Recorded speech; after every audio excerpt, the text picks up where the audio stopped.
Step number 2 is to ensure that the brain has been destroyed. And it's very easy to do in the field, and it consists simply of feeling the top of the skull with one's hand, and a sealer can have a glove in his hands, and he will still be able to detect that the whole skull, the whole top of the skull has been completely destroyed.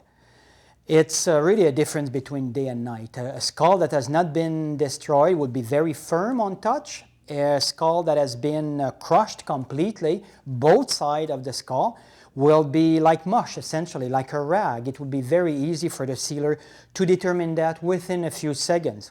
And of course, there is a difference between hunting an animal with a hack-a-pick and hunting an animal with a rifle. The great advantage that I see with hunting an animal with a hack-a-pick is that the sealer is right beside the animal and therefore can do that step number 2 of checking the skull immediately after that.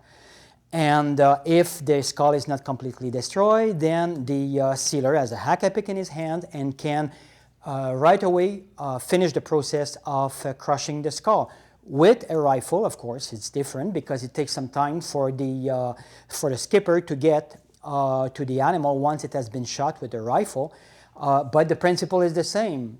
To do this step number 2, to check that the skull is completely destroyed as quickly as possible once you have gotten to the animal, either getting onto the ice floe and retrieving the animal with a hack-a-pick in this case, or retrieving the animal with a gaff if it happens that the seal has been shot on a very small ice floe, to retrieve it with a gaff, and then as soon as it is on the deck of the sealing vessel, to do that step 2 and ensure that the skull is crushed. And if it's not crushed, then you have the choice between a hack-a-pick or a club to finish the process.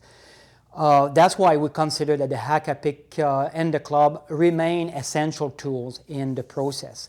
And even if you have used a very high-power rifle, when you do this, you have an animal that is brought on the deck of the sealing vessel and its head is completely destroyed.